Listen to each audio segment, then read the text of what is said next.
Paul Pape, how you doing today? I'm doing pretty good. Rich, how are you? I'm doing all right. I appreciate Excellent. you coming on and sharing your story with the creative community. There's a lot to your story and where you're at currently, and I Yeah. think it's going to be highly valuable, the conversation. Let me give you a brief introduction here for the audience Okay. so they kind of get a feel for who you are before we dive into the conversation. You are an artist and a designer with over 20 years of crafting custom collectibles for Disney, Nickelodeon, Universal, and The Tonight Show. You're a TEDx speaker where you delivered a popular TEDx talk on being Santa for nerds, sharing your unique approach to creative entrepreneurship. You're the founder of Gamify Business, where you've developed a revolutionary business education system that translates traditional business concepts into RPG game mechanics, specifically designed for creative thinkers. Creative business strategist, you're pioneering a methodology that transforms financial management, client acquisition, and pricing strategies into intuitive frameworks that resonate with artistic minds. And you're a community builder, establishing educational programs including handbooks, workbooks, master classes, and coaching to help creative professionals build sustainable businesses without sacrificing their artistic integrity. That is a huge thing for creatives is the business side.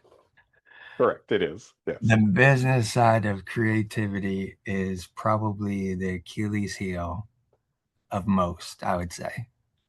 97% of people who pursue a degree or education within an arts field or creative based field do not end up following that career path once they graduate. 97. Holy, that is staggering. And the reason is because, much like myself, I went through school. I got a master's degree. I got a terminal degree in what I study. Uh, And what I was taught was how to be a great designer. I wasn't taught anything about what to do with that information once I graduated. And that's where everyone's stuck. And yeah, so, yeah, yeah. So this is a huge component that I absolutely want to be able to spend some time on. But let's figure out how you got to this place. So we're going to go all the way back in time and start off with my only structured question, which yeah. is where were you born and what was life like as a kid for Paul? I just turned 50 not even a month ago. We're going to jump into the Wayback Machine back into the 70s, Yeah, yeah. 1970s. And I was born and raised in Omaha, Nebraska. And I find myself back there again, but I lived in many other places in between there. Okay. But as a kid, I grew up as a Gen Xer kid. My mom was a stay-at-home mom. My dad was a traveling salesman. And so Hmm. she was home all the time and she had three boys and we had a neighborhood full of kids. So it was sun's up, get out. We'll see you when the street lights come on type of situation. And it Yeah. was very much a fend for yourself type of upbringing, which was great. My mom always used to tell us, she goes, you can be anything in life that you want to be. That's what she'd always tell us. She never told us you had to pick. So we've kind of had this just do whatever really struck our fancy type of attitude. When I was a kid, we would literally spend like I wore because it was the 80s. We wore jean jackets. We Yeah. did everything was jeans, blue jeans and t-shirts and we would fill our pockets full of hot cocoa mix and whatever candy we could shove in there and we'd go travel the creek and just see how far we'd go 6, 10 miles down this creek and that'd be our entire day. And it was me and a bunch of kids. It was like living out Stand By Me every Yeah. single day. That's what growing up was. But what was really nice is because we were in a starter neighborhood, we did not grow up with much money, but we were in a starter neighborhood and they're constantly building new houses. And me and a bunch of other kids in the neighborhood, we would always go dumpster diving and just pull out any scraps that we could find. And we would build the most elaborate whatever we could think of between booby traps or skateboards that you'd sit on and run down the street on to, we build, oh, we're going to do an outdoor sleep out. Everybody's got to build your own bed. So we'd be building our beds out of scrap wood and whatever. And it was really just a whatever you could get your hands on and imagination run wild. I remember when cable TV came out. That was huge because it used to be three channels before then. And I know Right. the meme is out there about It's 10 p.m. Do you know where your kids are? But it was the truth when we were growing up. It's 10 p.m. You've got kids. Do you remember this? Go So you, find them, yep. And so, but we had trained all of us to be able to hear whose mom was yelling from the porch because it was time to come home because we had no cell phones. We had no, as a kid, when you left the house, you were free. Yeah. Like you could disappear, you could literally disappear and nobody Yep. would know where you went. You're just like, well, he went out like he was supposed to and streetlights came on, didn't come home. But Yeah. I remember when like cable came out and we would learn that was like the hot new thing, but we never grew up with it. So it wasn't anything that was like we have to go do that. And now it's like infinite choices and stuff. It's Right. so overwhelming for kids. But no, my I love school. As a kid, I went to self-imposed year-round school until the 10th grade. Wow. Um, I didn't know this until I was in my 30s and I had my own kid, but my mom enrolled me in summer school because I was so sad. Like she tells me this, let's tell this story about it. In first grade, last day of school, I came home, I was bawling. I cried for 3 days because I missed school so much. She just enrolled me in summer school, and I just did summer Wow. school every year. And Okay. what I didn't realize until I was in my 30s with this summer school that I was being enrolled in was not like a gifted program. We didn't have the money for that. This was a school for kids who were failing and were being held back. So I'd show Um, up to summer school with a backpack ready to learn, and I'm in this, yes, teacher, give me more homework. And all these kids are failing out of school, and they're like, we don't want to be here. We'd rather. So I was a bit of a nerd, and I loved it though. And I continued doing that, and I'm a lifelong learner. So I did year-round school, like I said, until I was about 10th grade. I just, and then I got into theater. That's my big launching point in middle school, kind of is where I discovered theater, but I didn't really like jump into it until I was in high school. And okay. from there, just kind of took off. So, you know, What type of sales did your dad do? he worked for Pearl Vision, which is Okay. an optical store. So he was a regional manager, but he was regional, so all of Midwest. So he worked like 8 different states. And so he's Gotcha. constantly on the road just managing whatever store. And eventually, when we got into high school, he ended up franchising out. And so we ended up buying a bunch of the stores and so he could stay local. But yeah, until I was in high school, he was on the road. Nice. Interesting. How about grandparents? Were your grandparents So regularly in the picture for you? on my dad's side, they lived about 250 miles away, so we'd see them quarterly. Yeah. That was fine. My mom's side, different story. When she was born, her dad was 77, her mom was 58. So I Oh, never wow. knew. My grandpa was born in 1876. Oh, man. Yeah, so we never really knew them because they all passed away long before we Right. were born. Yeah. But yeah, so we'd see my grandparents on my mom's side or my dad's side often. Yeah. Okay. And was there any form of creativity in that link Oh there? yeah, that's the key right there. So Okay. my grandmother owned the Old Brown House Doll Museum, which was the second largest doll museum in the United States, and she ran it out of her Wow. home in Gothenburg. And she had thousands of dolls, and my grandfather was the one who built everything. And so they did something called apple head dolls, where he would carve an apple and then Yeah. you do this Yeah. treatment and it shrinks them up, and he would Yep. build entire dioramas out of it. He had a little workshop, and his name is also Paul Pape. Okay. And so I was always Paul the second. Actually, I was the third, but whatever. But that was always the Yeah. other Paul. But he was a lefty like I was, and he's super into building stuff. And so I've got his picture in my workshop where he's hovering over some watches. He used to be a jeweler, but he would build all of these things, and he would build the sets for my grandma, who also ran the local playhouse. And so a lot of the creativity that you see from here it Yeah. comes from them, and it comes from my mom, who was also big Right. into the arts. Makes sense. Makes sense. With your siblings, where do you fall in the lineup? I am the middle kid. I am the Okay. traditional, very stereotypical middle child. The Yeah. black sheep kid, only one who graduated high school, only one who got a terminal degree or like got any college education. Really? Yep, I was very much I liked the school. They hated school. They both ended up getting their GEDs and doing their own thing, but no, I'm the only one who's kind of achieved that, and it's as interesting as it is, it's caused some turmoil in the life because the education broadens your horizons, Yeah. and people who aren't educated resent that, I think, to a degree, and it makes for awkward family situations. For sure. Well, yeah. Yeah, I get it.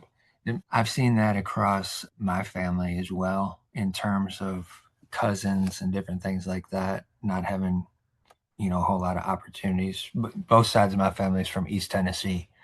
Okay. So we're the only ones really that were up here in Michigan when I was growing up. I had an aunt that was here, and then an uncle that was here sporadically. He'd be in and out of the state. But we'd, do that quarterly or vacation times, holidays down to Yep. Tennessee. That trip, a little bit farther for us, is 500 miles. So Yeah. it was a day trip to get there. But yeah, I mean, I saw that my dad's side of the family is one of 11. Oh, Uh, wow. my mom was one of four. So I have quite a bit of extended family, and I saw that scenario of some went to college, some didn't, Yeah. some went to school, some didn't. Even my dad never went to high school Oh, uh, wow. Okay. because at that time, being one of 11, he just had to quit school and have to help work, do whatever was necessary for the family. Yeah. So, I get that. but also too, he did go on and never got a GED, but he did take college courses in mechanics, Oh, just to continue pursuing that career. He's a sure. mechanic up until I was Nice. 15, and then ended up going to work for Napa Auto Parts, which is kind of an easy transition. Yeah. Being in elementary school, do you remember any teachers at that point in time that recognized your thirst and hunger for information and knowledge and kind of wanted to nurture that? I was a quirky kid, and so I think it was every teacher recognized it to a degree, but the one that really stood out to me was actually the librarian. I'm not an athletic kid. I never was, and so in elementary school, I would the library would be dark because nobody's supposed to be in there, but they'd always leave one door unlocked, and I'd find my way in there, and I'd cuddle up next to a window with a book, and I was a voracious reader. And so instead of going out on the playground and playing kickball with people I didn't care much about, I actually went and found myself locked in a library, just absorbing as much information as I could. And so the librarian I knew I was there, and Okay. she just never kind of turned me away because why kill that in a kid? You know, you want to keep that thirst for knowledge going. And so they were good. I don't, I remember a lot of my teachers. Mrs. Rogers, my second grade teacher, she was great. They kind of nurtured us in there. But the one that always sticks out to me is my sixth grade teacher. His name was Mr. Benzel. And it sticks out because he was very much a military man. And what I got from that was that I am not a linear thinker. I call it a cloud thinker. I'm kind of everywhere because that's the creative mind. And Yeah. he was ex Air Force Okay. turned elementary school. And he was, you do the things by the book, you follow the rules, you do this. And I just remember in one class, we were making a planetary, we're just doing the solar system on a piece of cardboard, and we had to use compasses to cut out all the circles. And I freehanded it because, I'm a crafty kid. And I remember he just picked it up, tore that thing to pieces, and then made me go stand out in the hall for not following directions. And it was like the first time. And as a kid who loves school, who's a straight A kid, the honors kid, that Okay. broke me. And I remember sitting in the hallway just in tears. And he came out and he's like, I don't understand why you're so upset. And I'm like, I didn't do anything wrong. I just didn't do it exactly how you told us to do it. And he's like, no, the work wasn't bad, but you're supposed to follow the rules. And I think that was a turning point in my life where I recognized that while rules are in place in a lot of places, it's typically the result that they're after. The process can be altered, but we get stuck in this mindset of the way it has to be done because it's the way it's always been done. And I Yes. think as a kid, and in that moment, I'm like, no, no, it can be done more than one way. And it's okay to push that boundary because and what I've come to find out as an adult is that those rules were set in place by somebody because it worked well for them in their particular situation. And other people saw it and said, oh, that's a good way that you're doing that. Let's try and reproduce it. And so they instill this as a rule set. But what happens is every person who steps into that changes it. They just change it without telling anybody, and they have to keep it as their dirty little secret. And if we just said, this is the result I need, this is the amount of money that I want to be able to put into it, how you get there, I don't care. Just as long as the Right. result is good, we would be so much more innovative as people. But we don't. We get stuck. We get hung up on this thing that somebody created years ago for one thing that worked well for that. And we don't think about how we as humans are all different and we all have different ways of approaching things. Yeah. I was just thinking about this the other day in terms of the innovation trajectory of the United States specifically over the years. And I was remembering back to being a kid and watching the Jetsons, and I was like, the person I was talking to, I said, "Do you realize that the Jetsons were more advanced as a cartoon than we have been in the last 25 years as a society?" You know, that show takes place in 2006. Really? I didn't Yeah. even remember that. That's wild. That's wild. Holy cow. That's, oh man. Yeah. We've got a ways to go But the for thing you. is I think speaking of that is it's on that point is that we get in our own way.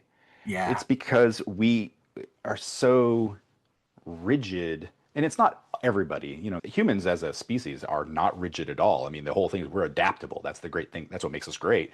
Yeah. But those in charge to be able to control reins, to control the people beneath them, have to adhere to a strict set of rules. And trying to change those rules, whether it would benefit them or not, is very hard. And so the reason that we've stagnated, like honestly, if you watch the trajectory of flight to landing on the moon, that time period from when Yeah. the plane went up to we landed on the moon, we've had that exact same amount of time since then, and Hmm. we've done less innovation. Isn't that Yeah. crazy? Like It's we wild. couldn't like a week, no, 3 days before the Wright brothers took the air, somebody wrote a big article in the newspaper that said that it will take man another 1,000 years to be able to fly. 3 days later, the Wright brothers took off in a plane. Yeah. 50 years later, we're standing on the moon.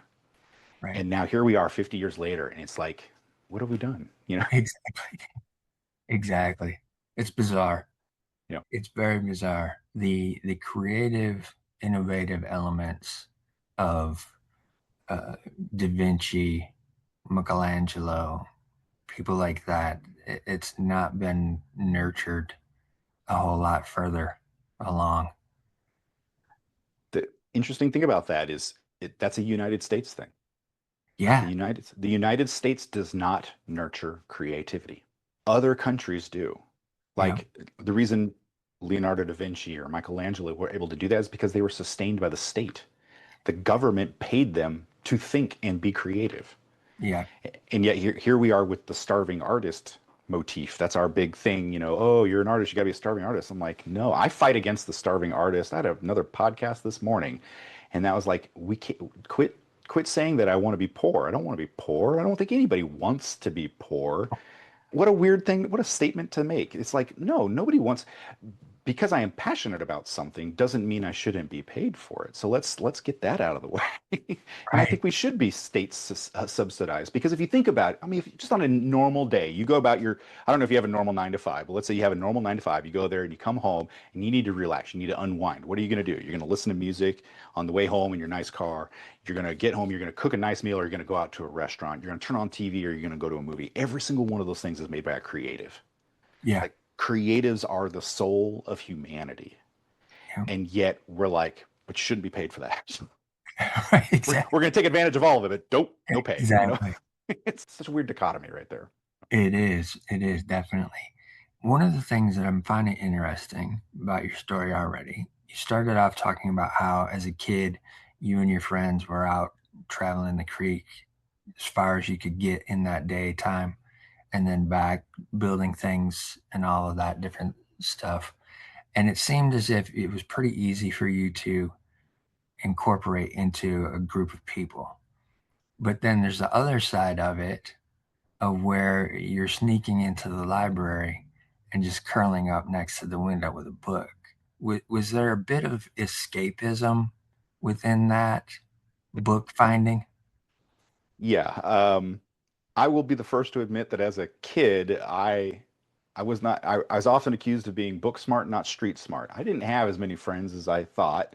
I would travel with a group because you're part of the Right. group. A great analogy to this is I have an older brother who's 2 years older than me, and I have a younger brother 2 years younger. But my older brother, he was always the leader of the groups, and I always Okay. wanted to participate because I wanted to be part of the group, part of the gang. Yeah. And I remember one time they were all riding their BMX bikes and they were jumping ramps. And I said, I want to participate. And they're like, the only way that you can participate is if you lay here and put a board over you and we can use you as the ramp. Oh, jeez. And so I was the ramp for an entire day. I mean, that's my level of participation. So, but as far as like escapism goes, always I didn't fit in well with my family. I was very much a black sheep. I People will tell you now I'm probably a little autistic if you had to put a Okay. label on something, but it's to me it's just no, I've just got a really curious mind and I kind of get hyper fixated on things. So, that's why they think Right. that. Yeah. But my rest of my family is not that way. And so I don't know if you're familiar with the show Young Sheldon, but Yes. okay, so my wife says you were definitely young Sheldon in your Really? family of kids who were not. And so, Okay.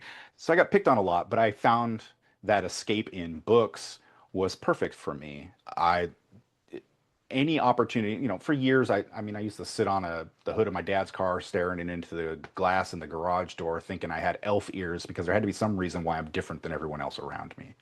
Mm. Constant nightmares of being in a family of alien lizard people, but I was a weird human that was stuck here. So, I mean, I definitely had that sensation of being an outsider as a kid. And so, Okay. finding books, finding escape in that regard was definitely a huge part of who I am. And I've got three boys now. I think we've read about 360 books to them, novels, not just storybooks, but over 360 novels I've read to my kids. And I've got a kid who's 18. I got a kid right now who's 11. So, I mean, it's been going on for 18 years. But that's Yeah. just because I want them to have the same experience where no matter how bad the day is, you can always escape into a good book. That's a great thought process to have with your children. I don't have children, but I'm an uncle. I've got four nephews, so I understand that perspective of being the uncle. I like to think I'm the cool one of the family. I hope that's the case. I've got tattoos, Yeah, there you go. sleeve tattoos and stuff, and I remember one of my nephews. I would say he's probably about 2 or 3 years old. He had some markers and was sitting at the kitchen table, and he was just scribbling all up and down his arm. He's like, "Look, I'm like Uncle Rich," and I was like, "Holy cow, that's cool. Let me grab a camera, Yep. capture this picture." I have a sleeve started as well. My kids have You- done this. So does my wife, and my kids have done the same thing. My middle kid, who's 14, he comes back and his arm is always sharpied up. And I'm like, when you turn 18, kid, I'm sure that thing's gonna be real. You just so yeah, I get That's it. cool. That's cool. The dreams about being an alien or Around aliens, yeah, yeah. around aliens, was that, you said it, a continuous nightmare? Was that a recurring thing that you had Oh, happen? for about 15 years, yeah. Really? Yeah, I mean, and even sometimes when I'm like really stressed, I'll still have them occasionally as an adult. I'm back in the same house, same street, and it's funny because I'll come home. I have a really good close relationship with my mom, Okay. and she's still around. My dad is very much like my brothers. They're very much don't understand who I am or anything like that. It's fine. I get Um, it. Same but I here. would, yeah. So, but I would walk into the house. The dream's always saying, walk into the house, and then they're all sitting in the living room. It was a split level, so as you're coming up, you can see the living room, and they're all sitting there, but it's all alien lizard faces. And I'd run away, and I'd be running down the street trying to like jump and fly away, but no matter how fast I went, it was never fast enough. Like I could not escape that Yes. house. I have not lived. My parents don't even live in that house. I haven't lived in that house in 35 years, yet the nightmares are still the same. Same exact split level house in the middle of nowhere, Nebraska. That's But wild. but honestly, it's turned out to be great because I wrote a fiction book, a Okay. horror book based on the neighborhood that I grew up in. Very Stand By Me meets the Twilight Zone, and a Right. lot of the adventures and stuff that came from my head from that time have turned into this horror novel. It's at an editor right now, trying to get that thing Okay. published. But yeah, I mean, got to take advantage of those things when you can. For sure.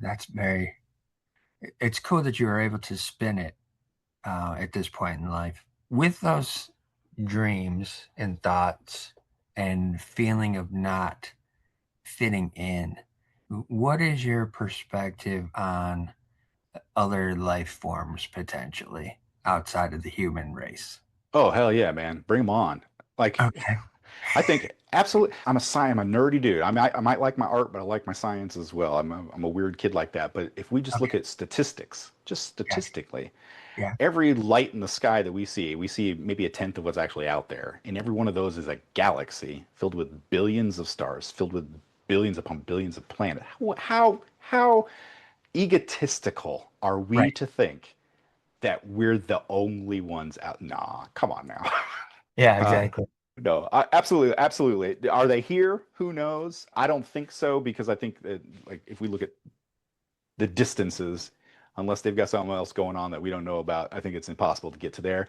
I think a lot of what we see here on this planet is either dimensional or this is my fun. Yeah, yeah. I love I'm with extra you. Go ahead. dimensional on this stuff, or I Yeah. think that it's us from the future coming back to try and fix things. Right, right. My best, I don't know how you feel about the timeline that we're in right now, but the It's best wild. analogy that I'm in is like somebody decided to try and go back in time and stop murder wasps. I don't remember if you remember those before the Yes, yes, pandemic, and every yes. time they go to fix it, it fucks things up even more. So like here we are now, we're like, please stop going back. This Right. timeline is bad enough. Leave those wasps alone. Exactly. They're fine. They go away. Yeah, I'm with you. I'm with you on that. That's an interesting perspective because I have the same thought process in terms of that. And I was listening to a podcast too the other day, and the person almost said literally verbatim of what just came out of your mouth. The thought of us thinking we're the only ones in this vast universe Yeah. is ridiculous. And it's very audacious of us to think that way Yeah. because there's too much that we don't know. And we're learning it every day. Every Right. day we're learning like I mean they just discovered something that shook the foundations of physics, like corrected one of Einstein's main theories.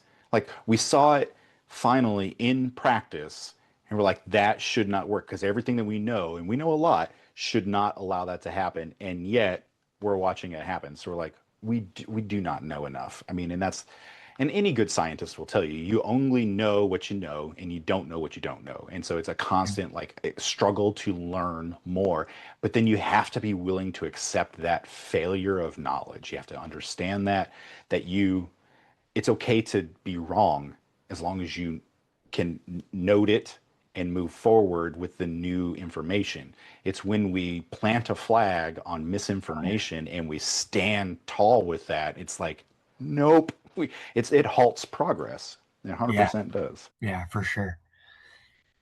As you're moving towards junior high, which I believe you said that's when you kind of found theater, Mhm. uh, how did that come into your range of view at that point in time? I was a tall kid. I'm not tall now. I'm only 5'11", but I was a tall kid when I was growing up. I grew up 6 inches when I was 6 years old, Oh, one wow. summer, and I surpassed my older brother. And so Yeah. I always been confused as the oldest. But when I got into middle school, and also I have no fear of talking in front of people, none. And so I can get on stage and just talk and have not a no panic or anything. And so what happened was because I was the tall kid, I had my voice is already starting to change, so it dropped down, and I had no fear. They're like, we're going to put that dude on stage. We're just going to put him out there. And Okay. again, because I love school. I get to school early. I'd stay late. I do the summer school thing. All of that, the teachers loved me because I was the ideal student. So anything that they could do to help me, be more of whatever, do whatever I want. I'd jump at every opportunity. We had gifted classes. I don't know how old Yeah. you are. So, I mean, I assume you're about the same age as me. So Yeah, around your age. okay. Yeah. So I figure, we're growing up the same way. We had gifted classes where they literally pull you out of your classroom, put you in a different class to teach you gifted stuff. And I always did that. And then they also had like the non-gifted kids, but now they just kind of integrate everybody together. They don't want to hurt anybody's feelings. But Right. I remember even in the gifted courses, they're like, what more can we do? What more can we do? And so I was, like I said, voracious on the reading and trying to get any kind of opportunity to be more, learn more, get more. And so they just took advantage of that, and I was there for it. Right on. Yeah, I was similarly tall. I grew 7 inches in one summer. It's crazy, isn't it? Yeah, and also too because of that, I ended up having to have knee surgery because I wound up with Osgood Slaughter's disease, where the bone was starting to deteriorate because it Oh was wow. stretching so much. Mm. That was the worst pain I've ever experienced in And you my had that as a kid? That was yeah 14. oof. Wow. I can't even Yeah, imagine. yeah, it was not fun whatsoever. And yeah, same thing. Everybody thought I was older all the time. I was just around older kids anyways, so it was, just you just got lumped into it. That you were Yep. older without without in regard to your real age. A lot of times, once you got into doing the theater stuff, did that feel like you found a place where you could fit in? I think the opposite. I think I found it as the escape button. It was Okay, like I could go be somebody else, and then got you. I didn't have to worry about being me. Right. And because I'm an awkward kid, and so like having deep friendships was aloof to me. Like I didn't get that, and so I could be in this world and I could become this character. And I had read so much that I knew, backstories and all that stuff. I could really tap into this, and Yeah. so I could become this character, and it was a shield. It was a Okay. shield from vulnerability, which was great. And so that got me through middle school and all of high school. And the thing is, like people ask me about like how I became Santa for nerds, and it's honestly because I started as an actor, but I'm horrible at it. I'm not good at memorization, and so on stage with Okay. other people, I'm not the actor you want to be with. I've done 3 one-man shows and they're an hour and a half long and they're great because I don't have to work off of anybody else and I can interact with the audience and stuff. So I have no Yeah. problem being on stage, but when it comes to actually doing the lines, performing the lines, I'm horrible at it. And so that was they kept casting me because of the deep voice and the height and Yeah. the no fear, but then they would realize over and over again, this guy just doesn't memorize any of the script. And so it's not great. But I loved that escapism. That was wonderful. And so Right. I really leaned into that as a kid. Okay. I'm finding this very interesting because I don't like this, just this interaction between you and I, and it's being recorded. It's not live or anything like that. But I think if we were in the same area, that I would find you very easily to be a friend with. Yeah. And it's interesting as you're telling your story, the outsider identity component that seems to be there, but yet there's these ways that you're navigating it and you're able to fit in at components. But the reality is that you feel completely out of place.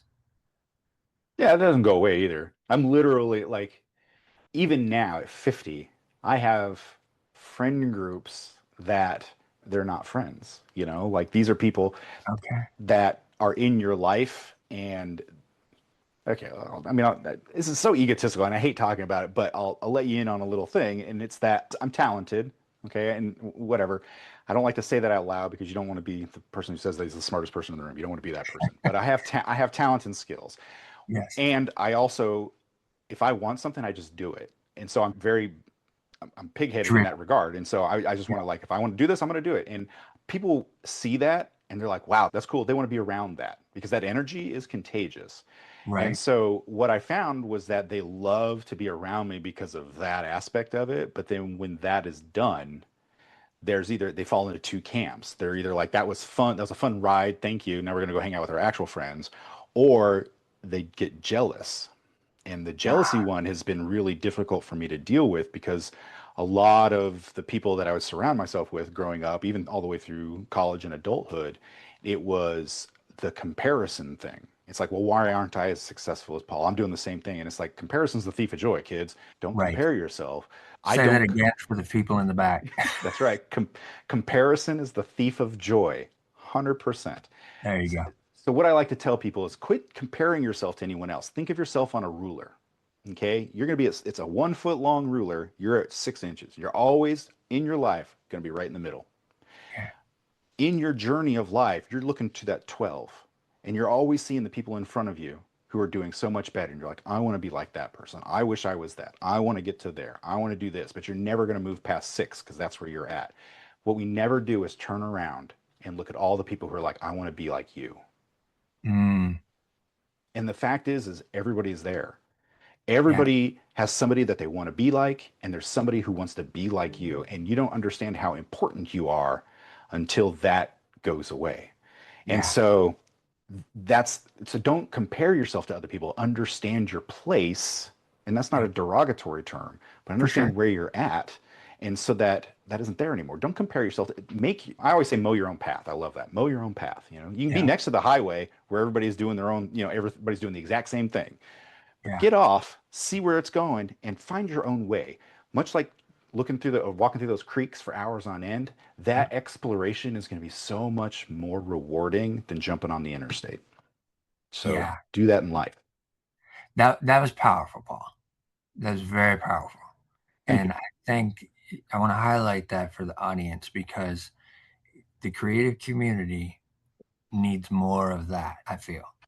Yeah. Um, there's so many times we get caught up in the comparison scenario of what we're doing compared to everybody else, and it stunts our opportunities, Yeah. stunts our creative growth.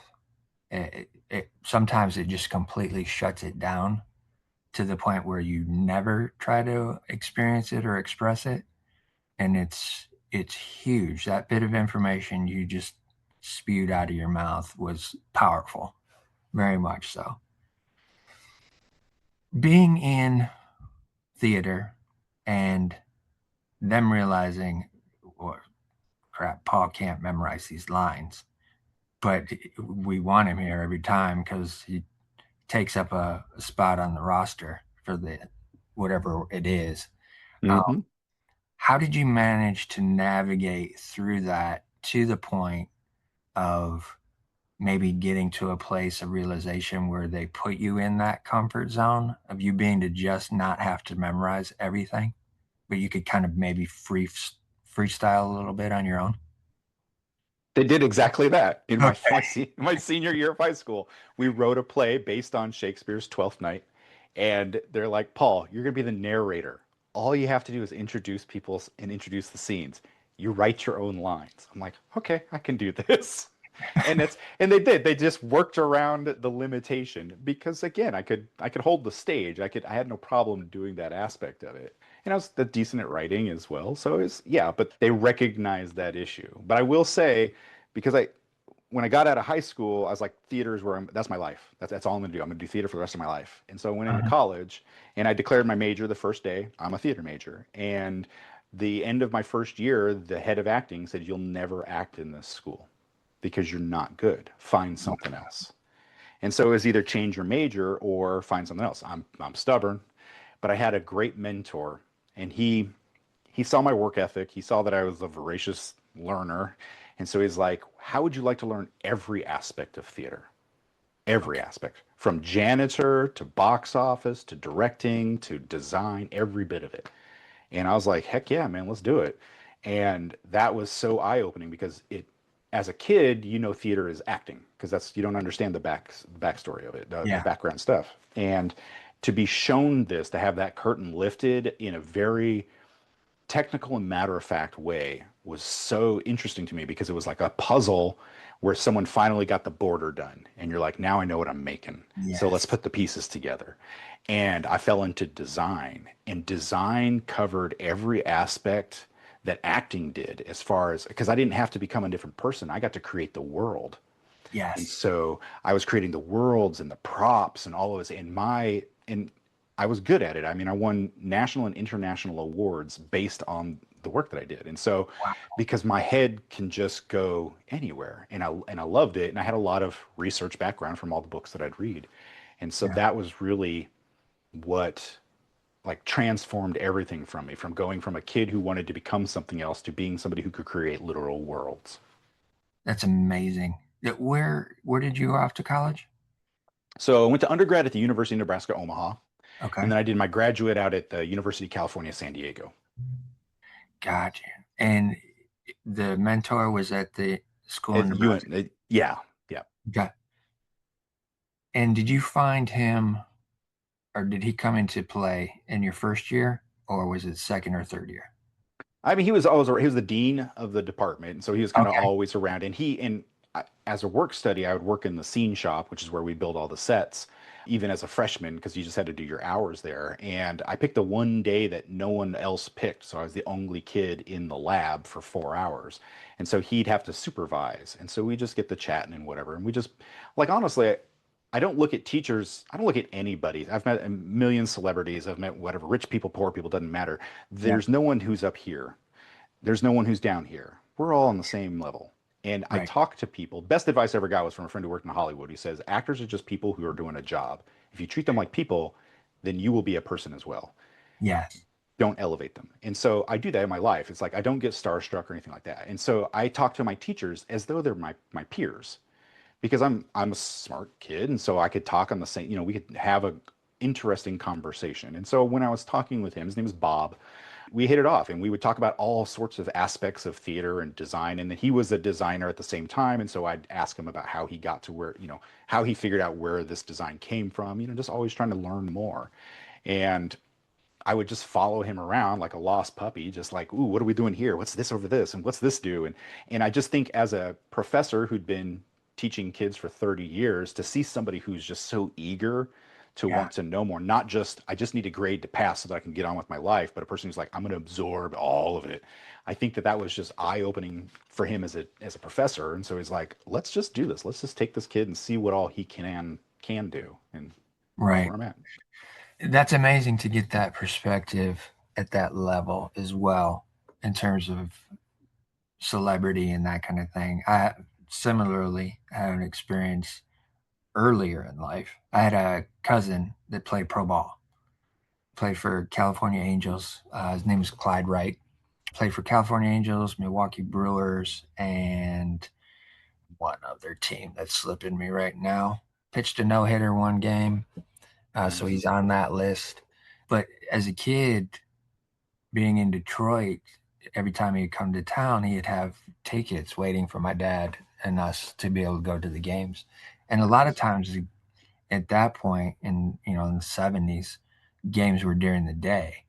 Hmm. So we get tickets, dad take off work, we go down, and we wouldn't be sitting in the Detroit side of the stadium. We'd be sitting in his side of the stadium. So a lot of times we were in the box seats Oh, by nice. ourselves because there was no fans during the day going to the game. So Sure. we'd be there out, and I was just like, I always wondered. I was like, why are we in? Why is there nobody else around us? Like, and he'd come off the field, he'd stop and talk before he'd go down into the dugout, that kind of stuff. But I always looked at it as like, oh, he's just doing something cool. He's not this huge big Yeah. thing. Yeah. So I've never had that starstruck scenario with any of the people that I've ever worked with over the years. It's just always been like, yeah, they got to go in and do something cool, and they're getting paid Yeah. more for it. That's all it is to Yeah. it, really. Yeah.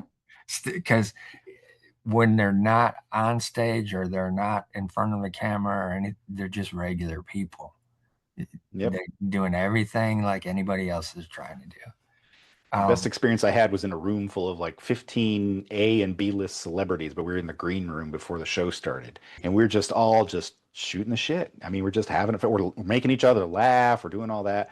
And it was very casual. It was very much like this conversation, very casual. And then I worked the merch. I created all the merchandise for the show. And so I would go out there, and as soon as they saw audience, this shield went up and they became the character of themselves. And it was more yes, robotic. And I was like, how unfortunate that all of these people think that's who you are, but the reality is you're so much cooler when right. when you're able to take off that facade.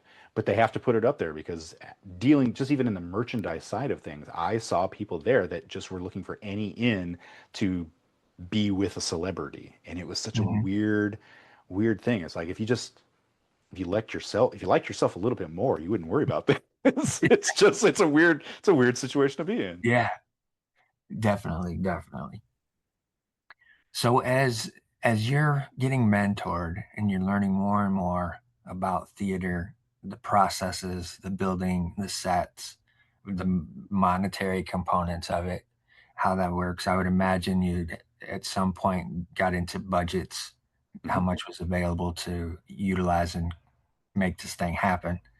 How did that allow you to start maybe losing some of that I'm the complete outsider with all these people around me, even at this college level? Was there any component where you some of that started to slide off of you? I believed it did. I was Okay. proven wrong, but I believed it did. I worked with a group of, so when my undergrad didn't have sororities or fraternities. It's not how the school's laid out. And we had a student organization before I got there, but the student organization was formed because they hated the faculty. And I'm like, well, that's not a good way to do this. So it had been disbanded before I had shown up, but I started, I'm like, let's get a student organization. So I created a student organization at my school that ran for 15 years.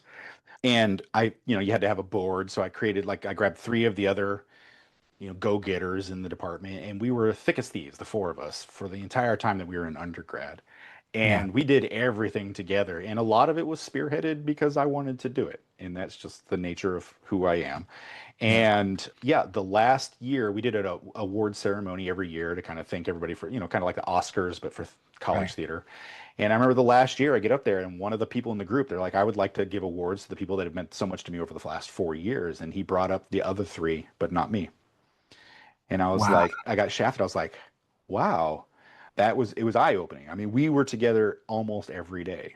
And yet they were the group and I was the one either they were following or they were hanging out with because I was doing cool shit Right. or whatever. But yeah, in the end, it was like, no, you're adjacent. So that led to the loneliness. And I'll admit, when I got into college, like my family life was rough. Okay. Okay. My older brother didn't care much for me, tried to end that situation a lot.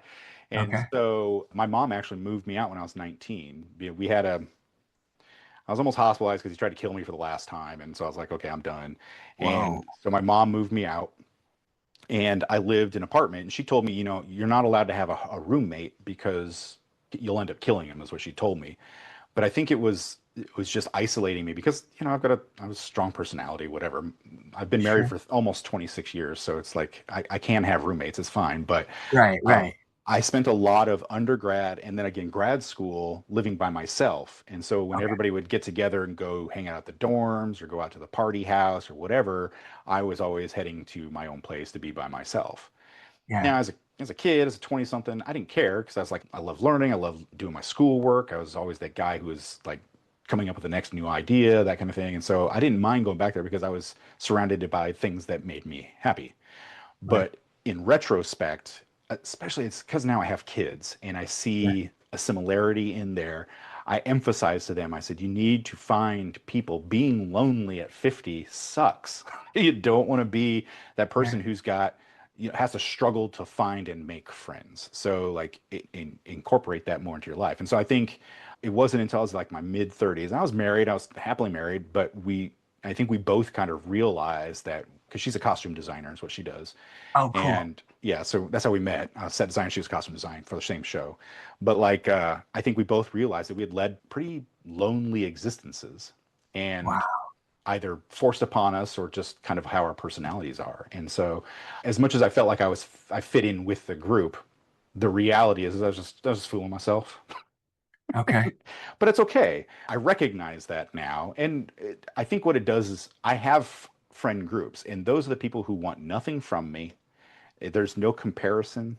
There's nothing that that's Paul and they're my friends. And we just do what we need to do. And so I don't have hundreds or thousands of friends, but I've got enough that make me happy. Interesting. How did your younger brother feel towards you? Did he have a Mm, similar no. mindset? No, my younger brother, my older brother are thick as thieves. Okay. I was very much, he's the quieter one. Sure.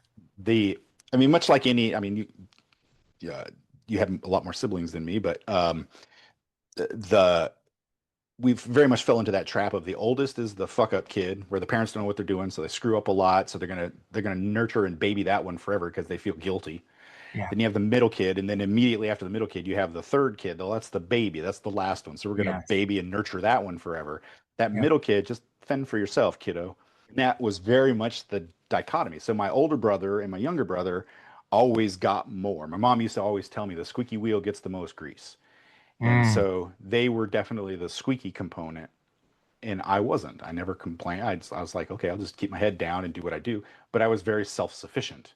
Yeah. And I always thought that was a benefit. And in the end, it is. Right. But in growing up, not so much. So my younger brother was very much coddled by my mom and my dad, and he still kind of to a degree is. And then my Okay. older brother is still the screw up. And so in his 50s, he's trying to still figure things out. And so Right. they both still get a lot of that parental treatment. Whereas, I moved away from the state and I was fine, Yeah. just self-sufficient. That that went in a dark place real fast as you were describing that experience with your mom putting you into your own space. Hmm. And it was because your brother was literally trying to kill you because for Correct. whatever reason he couldn't figure you out. He couldn't see you as the sibling that he was older. He needed to help take care of you, look after you as the older one. From a mental state, and we can stay here or go past it as fast Yeah. as you want, no issues. But if you're open to sharing it, from a mental perspective, that feeling of knowing this is my older brother, like we're supposed to love each other, but yet he wants to harm me. How did that affect you in terms of those years of experiencing that frustration of not getting along? I think that started the summer I grew bigger than him. I think Okay. before then we were super tight. And then after that, there was animosity. And Wow. so, like I said, that was the last time, but there were 6 attempts. Okay. And so we never had that. We never had that siblings are there to take care of each other type of Okay. situation. It was never Gotcha. it. Also, we grew up with, corporal punishment was a part of growing up. And Yes. so the belt, the pool cue, that kind of thing. And my brother got the run end of it because he was just, and still is, that guy. We're all headstrong in our own way, but he's All right. headstrong and cannot be wrong. Yeah. And that led to a lot of conflict. And no, it was really funny. That event where my mom moved me out, my mom was actually in the hospital at the time. She was having, I can't remember exactly what it was. I think it was something with her knee or something like that. She was having some surgery done, so she wasn't even home. And my face was black and blue from the attempt. And I showed up to talk to my mom. And the very first thing she said to me was not, "Are you okay?" or "What happened?" It's, "What did you do to piss him off?" Oh my gosh. So it's like they know they're living with a wild animal, Yes. and yet if the wild animal attacks, it's everyone else's fault, and it's Right. still that way. And Yeah. so obviously I don't have a huge tight relationship with my with my brother or anything like that. Yeah. um but what's funny is mentally, I mean, I view it, I'll go here because I don't Okay. care, but like 2 years ago, I got a business coach.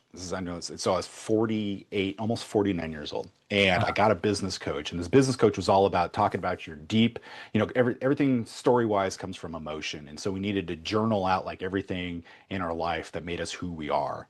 Right. And I will be honest with you, 100% honest, no lie. I did not think about my past until that day.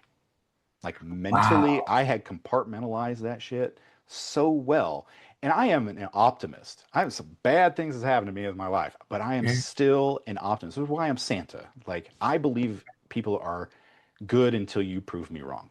And so and my wife loves this about me. She's like, you can get shit on a lot, Paul, but you still think people are good, decent people. And I'm like, because they are for the most part. Everyone has a bad day. There are shitty humans out there. Don't get me wrong, there are. But for the most part, everyone is, you don't know where they're at or what happened to have them be in that position. So mentally, I've been fine. These last 2 years have been the hardest emotionally for me. I've gone into therapy, I've done all of this stuff because this is all Okay. shit that I had packed away really well. Yes. And then Yes. it's come back. Now, what's interesting about it is it has made me closer to my wife and my kids. It has allowed me a perspective that I didn't realize. I have a tattoo on my arm. It's about this journey. It's about, because for the longest time, I just called myself a robot because I don't really get, like when my son was born, most people are like dads, are like excited, whatever. It was just another day. It was a Thursday. It was fine. Right. Right. I didn't, and I'll tell my kids this. I said, I didn't love you until you were two. And it's not an it's not because I didn't care for, I cared for them. I nurtured them. I'm a stay-at-home dad. That's literally one of my, that's why my studio's in the basement. I take Right. care of my kids. Yeah. But that disconnect from my upbringing, as well as the compartmentalization of my emotions, like my kids did not, they were all about mom. And dad Right. was just there. Dad was taking care of me a lot, but they really latch on to mom because, mom's the caregiver and whatever. Right. And yeah, I never had that attachment. So emotionally, I was disconnected and kind of I, oblivious to it. yeah. So Yeah. It makes complete sense to me. Totally understand it. And also to understand the therapy side of it, because I've been in therapy since 94 regularly, good. sometimes twice a week, sometimes, at least, at the very least, once a week. Have finally been able to get to once a month at this point, but I understand therapy extensively. I understand even at this point in life, there's things that still rise up to the top, which you're like, where did that come from? Absolutely. Like, I didn't even realize that was an issue. Like, what's happening here? So yeah, I can imagine it's been just a period of trying to reassess what had been locked away Yeah.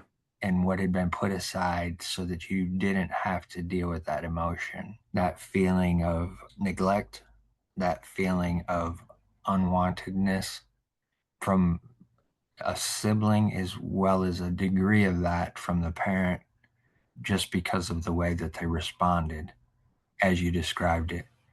Man, But that's what's interesting about that is the to be able to retrospectively like view it.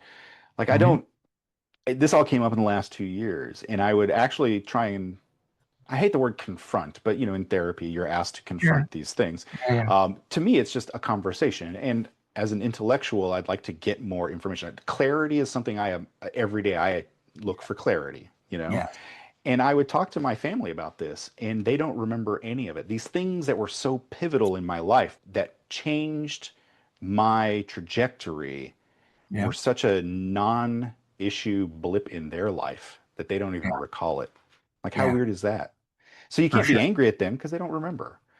But I was carrying this burden, these boulders on my back for so long that that's just what I thought life was. But then to actually set it down and be like, they don't remember. The only one who's hanging on to this is you. Let it go. Walk Right, away. And so right. I've been doing that as best I can, but also the older I get, the more I realize people are who they are. Yeah, And like I cannot change that. And so the only person I can change is me. And so either correct. I have to accept them or I have to let them go. Yeah, And that's, I mean, it's a huge part of the journey. And I think that recognizing that, understanding it, and then it allows you to keep yourself safe in those yeah. situations. I can't get rid of my family. My mom is the best grandma you can ever imagine. My brother, the shitty brother, we actually refer to him as shitty brother great uncle because he's a wonderful uncle. Like he takes my kids to concerts. He like does everything that you would want him to do as a brother, but he does it as Okay. an uncle, which is really interesting. But we have Yeah. no relationship. We don't even speak. But he like hangs out with my kids all the time because they're with my mom, on the weekends, on like long weekends or whatever, and they get to have a great time. And it's like I have to, so I can't walk away from my family, but I Right. distance myself. We'll do the holidays, we'll do the occasional get together, and we are cordial, but there's nothing deeper than that because it's a safety measure Yeah. on everybody's end. Yeah, for sure. For sure. Is there any concern for your kids when he's in that environment? My wife and I have this conversation a lot. When they were really little, we had a little concern, but he proved himself to be fairly good at it. Now that he's older, we and our children are old enough to like we never talk to our kids like they're kids. We always talk to our kids Right. like they're humans. They're, Yeah. and so I am not one, I don't want to sugarcoat anything. Like we want to talk about finances, death in the family, whatever. I'm just the guy that does it. And Right. so when we talked to him, I said, enjoy your time with your uncle. He's a fun uncle because he's a kid who has never grown up. You can Gotcha. enjoy the time with them, but don't emulate to be that. Right. Understand the joy that comes with it, and then take those moments and enjoy that. Like he's going to a he's taking my middle kid to a concert to go see Guar. I'm not a big fan of Guar, but Okay. he is. So I'm like, okay, y'all go do Guar together. That's fine. I bought the Right. tickets because my brother doesn't have the money to do it. So I'm like, no, I'll pay for both of you to go. They'll go and they'll really enjoy that. But I'm like, understand that he's a 53-year-old man who doesn't have an apartment, doesn't have money to take you to a concert, doesn't have any of this stuff. He's cool and fun to be around because he wants to be a kid until he dies. But Right. that's not how we grow up. So Yeah. recognize that. And so all of our kids understand that and they know my history. I don't sugarcoat it. I'm like, I'll let them know. And I don't think it affects them in any way. It allows them to have the caution and understand Yeah, for where to sure. draw the line in that. That's a fantastic perspective to have with your children, because I think the more information that you're able to give them, kind of like you growing up, right? You wanted as much information about everything as you could get. Hmm. If you're able to do that with your kids, I think that allows them to navigate in this world that's as crazy as can be, as we've discussed earlier. Allows them to have a whole lot more information to navigate responsibly and or alertly Hmm. about what's happening and what's going on.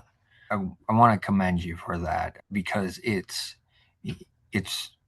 not common that I've seen, but I think it's so practical in terms of growth, understanding experiences. I think a lot of times parents have a tendency to want to be hands off or too hands on. And either one of those, as we know, can go in an extreme direction.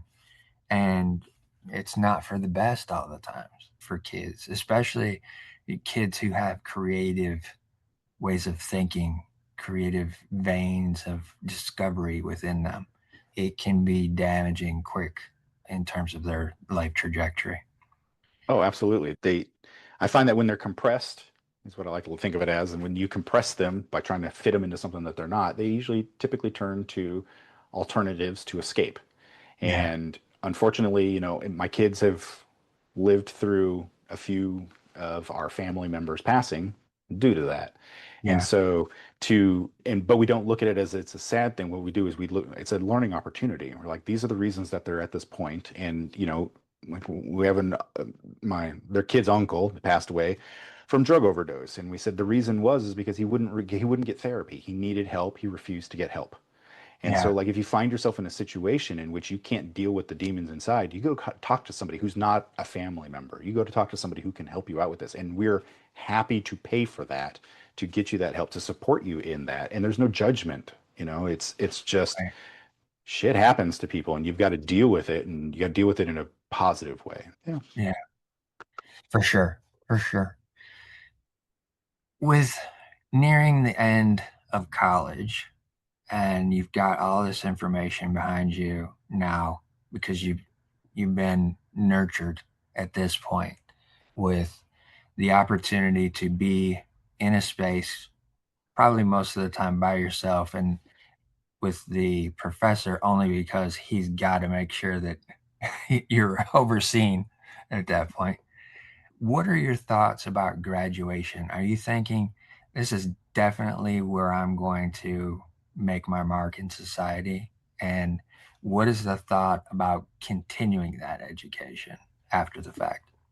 So I knew right away I was getting a grad degree. I don't know, I was in my senior year and I'm like, oh, yeah, I'm definitely going to do a grad degree. And so I applied to one school and that's the school I wanted to go to. And I was like, either I'm going there or I'm not going anywhere.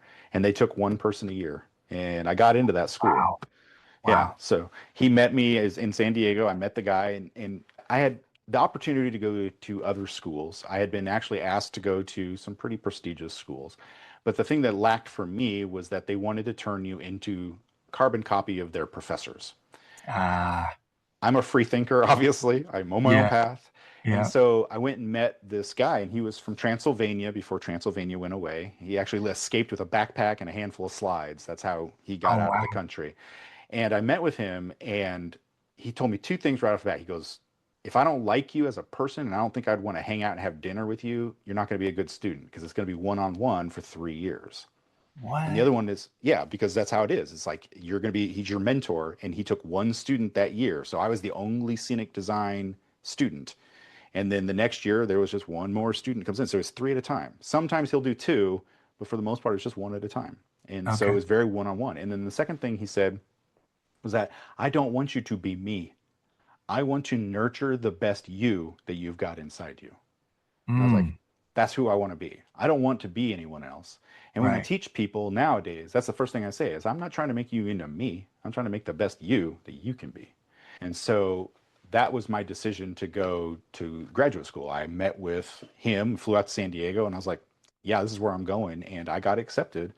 And I was the first person from Nebraska to ever be in the department. And so they'd never had anybody from Nebraska before. They thought we were all yokels, and we ended up, I had a blast out there. It was lonely because I did live by myself off campus, not with anybody else, and I worked too much. I was actually told one day in a design course, they said, "Why do you always do your homework?" And I'm like, that was the weirdest question I think I'd ever been asked in school. I'm like, because Right. this is what I was told to do, and I'm here to learn. Yeah. They're like, you need to quit. Sometimes you got to break the rules, Paul. And I'm like, well, I'm paying you stupid money to learn here, so no. How about I'll break the rules when I'm out, but right Yeah. now, no. Yeah. So yeah, Yeah. Mr. Benzel put that early on that's right. in your head. We can't go 100%. that route. Can't go that route. It's interesting too that there's that shift of mindset of we want you to be the best you can be of who you are versus we're going to structure you and make you do everything the way that we're saying that it needs to be done, like Mr. Benzel did way back. Hmm. Um, how did that change in terms of your thought of yourself at that point? And Or- also, I don't think it changed much yeah. of Okay. how I thought of myself. Yeah, I was at that point, I was already so sure of who I was as a designer, worker. I was a Okay. shitty human, but I was a damn good worker. I used Okay. to, because I'd say I'm a robot, and I'm a really good machine at doing this kind of stuff, and I've got a really good eye for it, and I'm adaptable, and I've got some nice innovation that comes out. So I don't think it affected me mentally much in that regard. I just knew that I could try and fit in if you wanted me to try and be in a mold, but eventually the mold is going to break. I'm not. It's not going to. I'm not going to. I'm not going to be that. And I've tried a lot in my life to try and fit in. I've tried to be in organizations. I've tried to do these things, but Yeah. once the rules start to become too binding, I'm like, nah, I got to go. So that's why I work for me. Believe me, I've understand that intrinsically. I have a hard time being put into constraints of rules and regulations myself. Most of my career has been me doing my own thing. Few times when I've went to work for other people, it works okay because they were in entertainment arenas, but any other scenarios, it was like, no, because I would always see ways that it could be done better and quicker potentially and skip a few of these extra steps that are just taking up time. So I get it. One of the things that I want to ask the question about, because you characterize yourself as being a shitty human, and I haven't got any vibe whatsoever that that is the case. But I'd like to know why you had that perspective at that point in time. I'm not as shitty as in a bad. I'm just shitty as in I'm a robot. I don't, and for years and years and years, I'm like that's how I viewed myself. Is I beat bop boop bopped my way through life. I didn't form connections with people because connections with people, as my family proved to you, is a weapon to be used against you. Yeah, And yeah, so I was very, and it probably honestly in my undergrad, that's probably half the reason why I wasn't included in that group at the end because I never let them get in. I didn't never let anybody get in. And sure. honestly, it was my wife who proved to me otherwise. We were dating Okay. and we were like, we met doing a show, but then we started dating. And a month later, I went to San Diego. She went to Pittsburgh for 3 years for grad school. Okay. So we Gotcha. spent the first 3 years of our relationship on opposite sides of the country. And then after the first year of grad school, we were at, it was a Christmas break or whatever, and we're at the airport and I'm heading back to San Diego. And I said, hey, why don't, instead of spending all of our money trying to fly back and forth, why don't we just concentrate on the school and we'll get back together, on summers or whatever. And to me, in my brilliant robot mind, it was, let's save money. We can still talk on the phone, all that, but let's not try and break ourselves trying to see each other all the time. But in her mind, as a human being with emotion, she heard he's breaking up with me. Oh, And so wow. she, and so we left. And then a month later, when I called her up, I'm like, hey, I'd like to come hang out and whatever. I'll come out to Pittsburgh. And she's like, well, why? I already have another boyfriend. And I was like, we're still going out. And she's like, no, you broke up with me. I'm like, I did not. And even to this day, we still joke about this. But I spent an entire summer trying to win her back. And I tell her, and it's the truth, up until her, no person was more important than my work or as my education and Sure. me Yeah. just bettering myself. She Yeah. was the very first person who ended up being more important to me than what I do.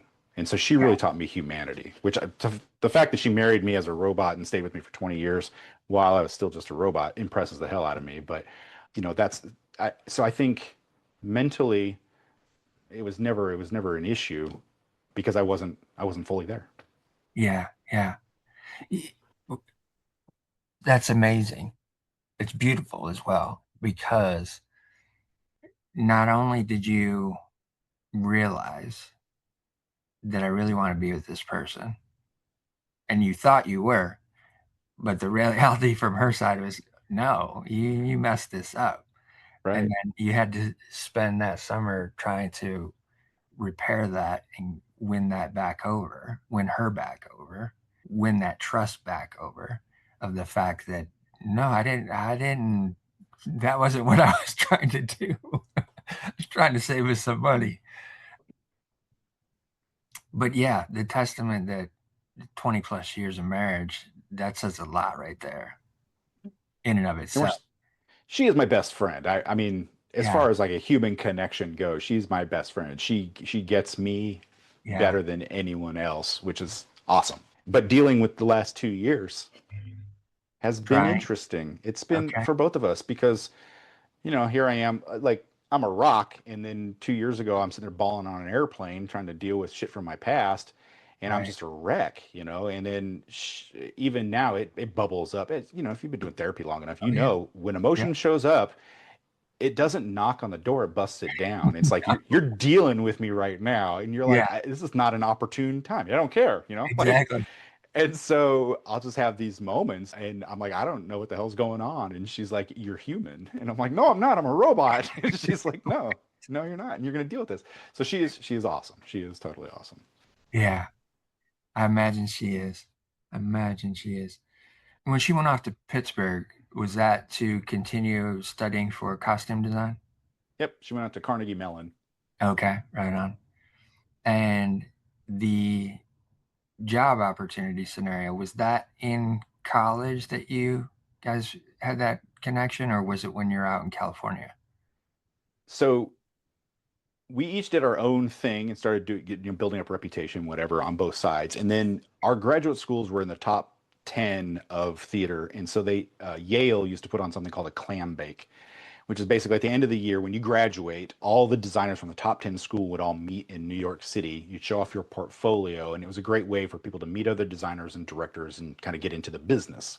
And when we showed up there, they only asked one question: East Coast, West Coast, New York, Los Angeles, where are you going?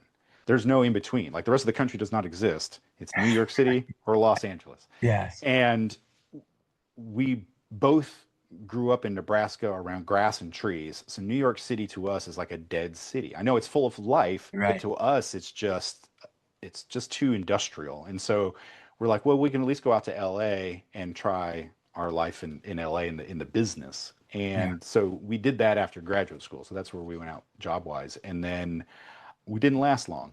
She hated it. She absolutely hated it. She made it Okay. about 8 months, and then she took a summer stock job out in Iowa, and said, "Hey, I got the summer stock job. I'm not coming back.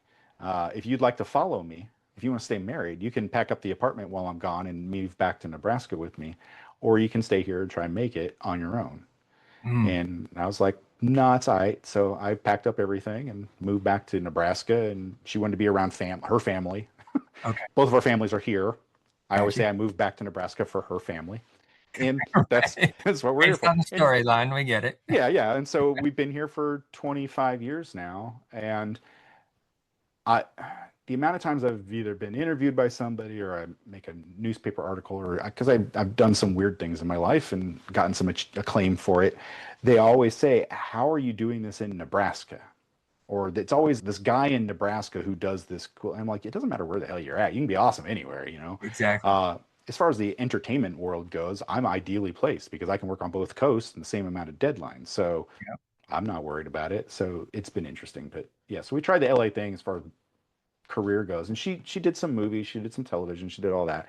But the reality is now she is the head designer in all of Omaha for costumes. So she is the top of the tier. So Wow. she's doing great. She's got a museum exhibit and all this other stuff. So she is doing exactly what she wants to do.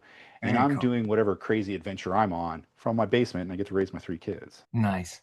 When you first touched down in San Diego, did you have a sense that this might be a place where I can actually spread my wings? Or was it a definitely a culture shock component leaving the Cornhusker state? I It was eye opening. Again, I'm a workaholic, man.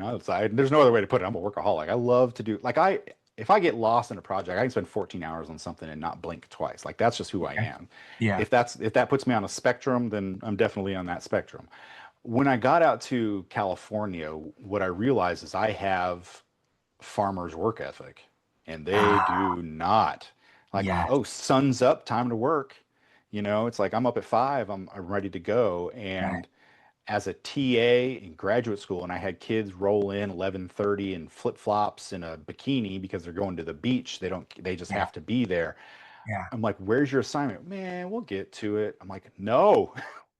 I'm a by the rules kind of guy, you know, like Yes. in that laid back personality. It drove me crazy for years. It Okay. took me a while to understand it. I mean, and again, as a robot, you understand things analytically. So Right. to me, it was a puzzle to be solved. And so, how do I work with that? How do I get the result that I want from people who do not work the way that I want them to? Mm, And so, it was a challenge in that. And what I learned was that if I gave 50% of my normal, I'm still giving 110% of their daily. And right. so I was like ahead of the game. So when they would give me like little morsels of opportunity, I would turn them into feasts. And Yeah. they didn't understand. They're like, "You did too much." But I'm like, "But I didn't because it cost you nothing. It just cost me time. But now I've produced this beautiful thing for Right. nothing." And it's just a matter of work ethic. And it led me to opportunities that I would not have otherwise got. I mean, I won the Princess Grace Award, which is a huge honor. It's actually the Prince of Monaco came over through a giant ball at the Waldorf Astoria in New York City. So I took my Oh, wow. wife to a prince's ball. I Yeah. love to tell Very that cool. story. But like one person won, 3,500 people entered, one person won. I happened to be that person for that year in design. I mean, it was an awesome opportunity, but it's because my work ethic was so high that when I show a portfolio, they're like, "No kid should be doing this." I was nominated for so many contests for design and time again, and my wife and I still joke about this. They would have these apex designers, these people who are like crushing it in their career, and they would be the judges and they would go in and they'd talk to them. And there was one for the Kennedy Center American College Theater Festival that I was up for design award for, and I didn't win. I came in second. But I was asking the guy who is a well-known designer who I ended up working with later on in my career. But I asked him, I said, "So what?" Because I want to know, what didn't I do? Why didn't I win this? And he goes, "It's because you don't need it." And I'm like, Interesting. "The hell I don't." Right. Exactly. Like, what? He's like, "You don't need it. You'll be fine." So we gave it to the person who needed it. I'm like, that's a shitty way to approach that. But it's been consistent in my life. It's like you'll be fine. You seem fine. You'll be fine. We're going to give it to somebody else. And so, Wow. yeah, that's been a theme, a recurring Uh-huh. theme in my life that I've noticed that it's if I don't make my own path, no one will help me because you look fine. And honestly, it comes down to business as well. A lot with me in what I do is because I'm not a squeaky wheel and because I'm confident in what I do, a lot of people think, oh, you're doing fine.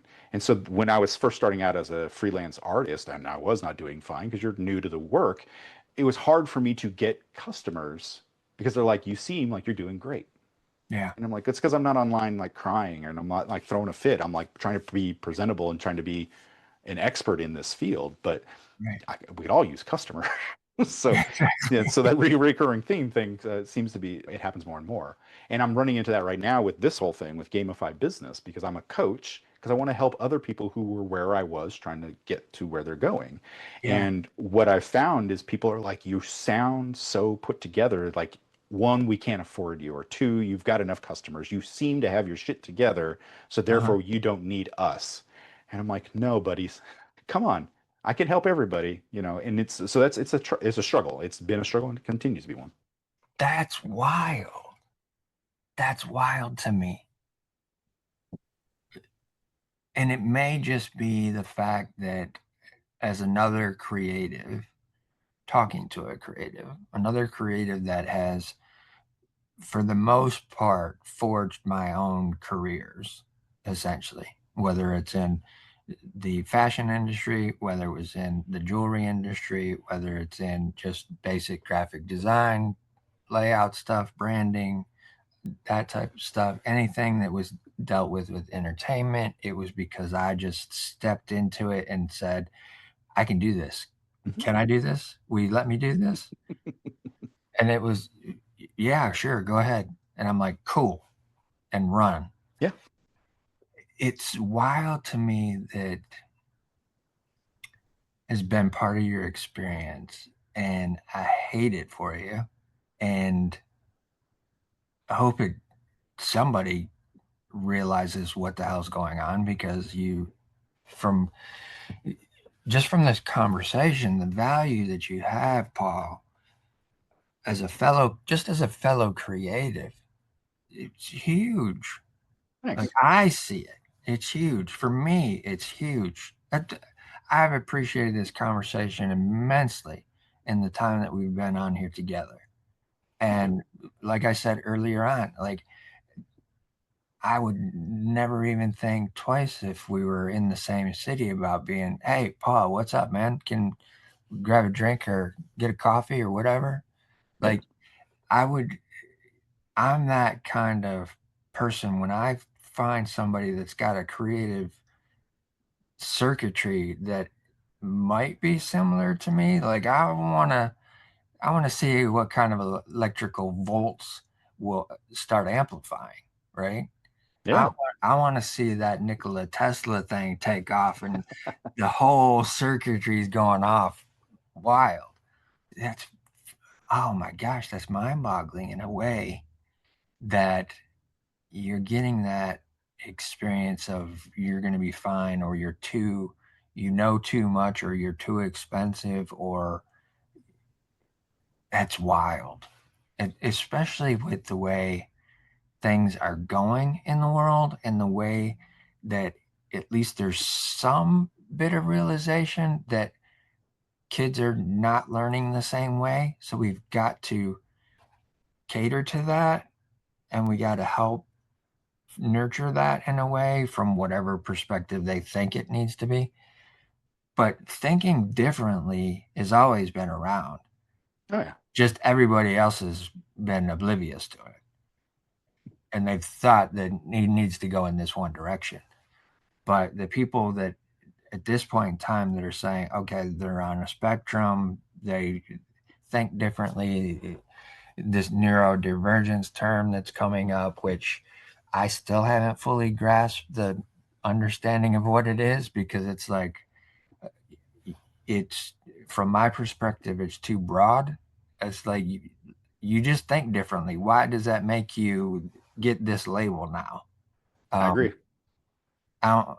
I don't fully understand it. I try to respect it and for the most part accommodate it, but I don't see it as a label that needs to be there. You're just who you are. I agree with that as well. Every day it's like, well, I mean, this new group, and they were like, oh, you're autistic, and I'm like, I'm Paul. Right. Okay, let's just stop there. It's fine. Right. We're all different people. I mean, your experience shapes who you are, and how. And but I also know from having kids and being around kids enough is that there's a part of you that is who you are from conception. Like my youngest has been who he is. He is, we call him quiet. He is an internalizer, and he didn't speak for the first 3 years, and they thought that he had something developmentally wrong with him. He's Right. not. He's gifted.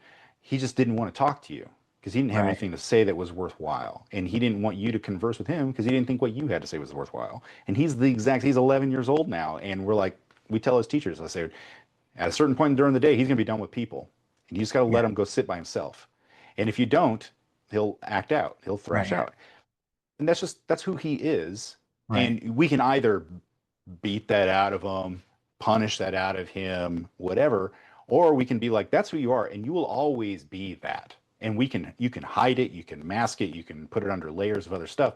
But when it comes down to it, it's who you are. And Right. I am Paul from the day I was born. Like it's just who I am. And either, you can accept it or you cannot. And that's, it's just how we got to deal with it. And so I agree with you. I don't think we need to label everything, but I think it also helps people to understand the oh that means they're this so that I can then put them in this category of understanding instead of Right. going through the effort of actually trying to understand person as opposed Yes. to people. Yes. And I find that I am not racist in one bit, but I know some really shitty human beings, and they're Correct. all different colors. But I would never once say this applies to everyone. I'm like, Yeah. you're a shitty human. That's on you. You prove that to me. But for the most part, that's why I'm an optimist. Like everybody that I meet is a good person until you Yes. show me otherwise, and that's just something like I don't know. So I don't. I agree with you on that. I don't need to put it into a box. I Yeah. don't put anything in a box. Stay out of the boxes, kids. Exactly. Well, and to your point, assholes are just assholes. Correct? It don't matter what color you are, No. and it doesn't even really come into play essentially if you just understand assholes are going to be assholes regardless. Yeah.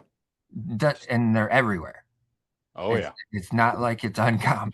They're everywhere. Oh, yes, indeed. Oh man, as you're finally getting to the end of graduate school and you're about to have to start getting these clients to come on board, what is your thought process in terms of, all right, I've got to step out and try to make this happen.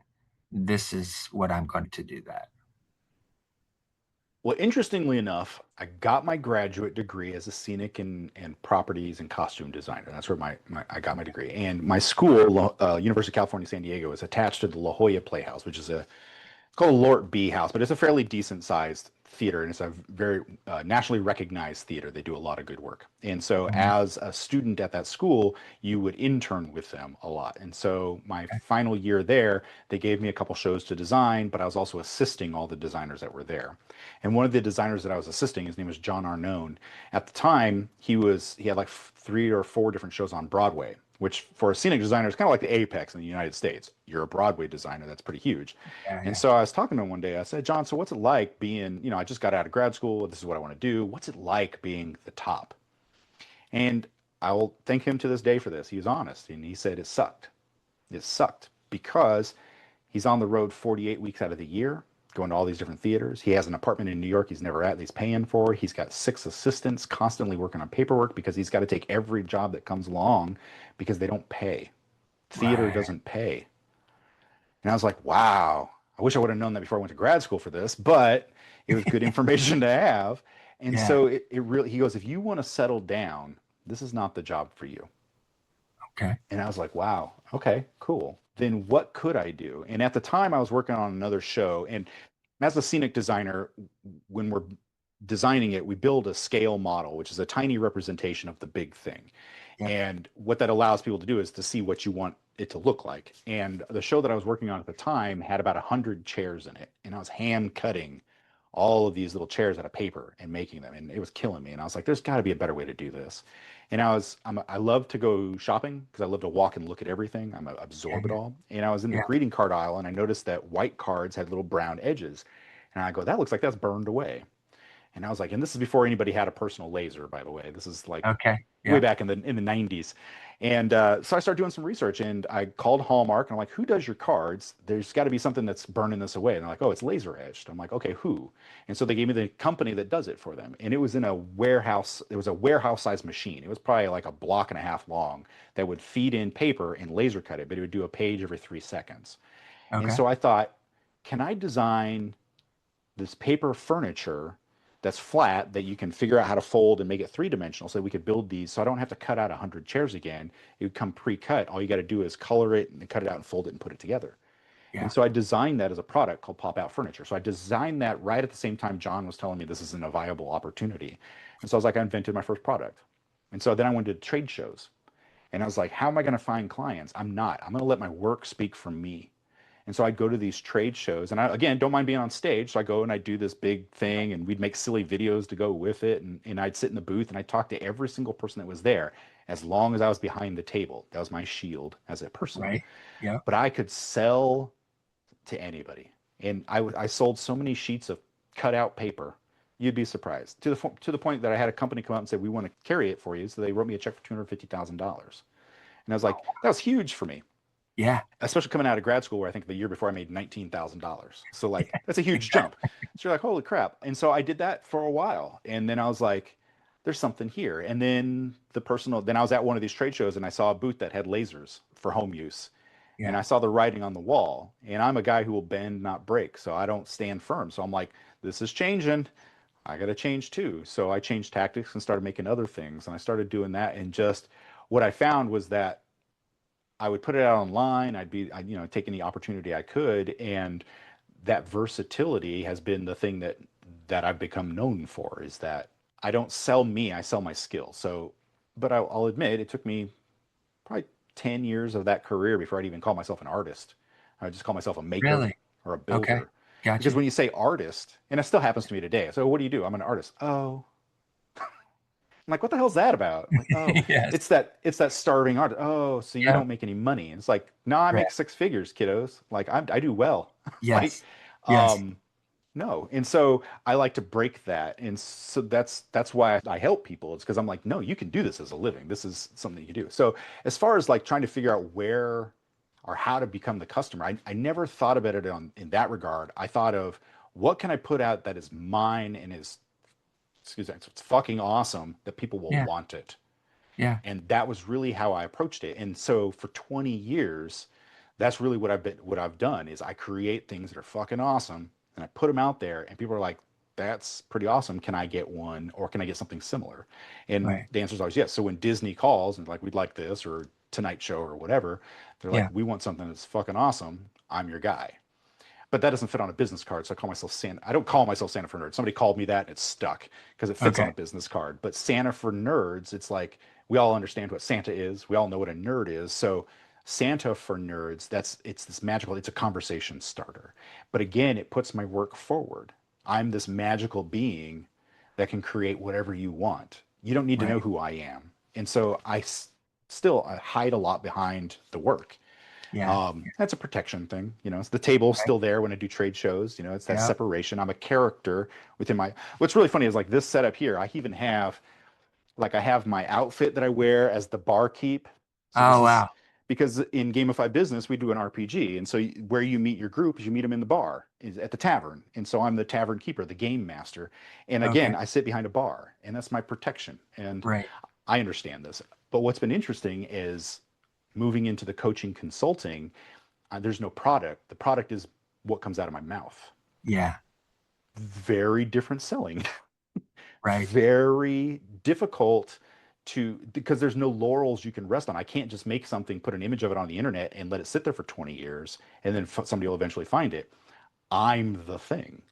And Yeah. so that's been probably one of the hardest things that I've had to do, is to switch gears in that regard and really try and sell me and not the product. Yeah. You, yeah, you're having to shift from the product to the experience Mhm. that you've garnered over the years.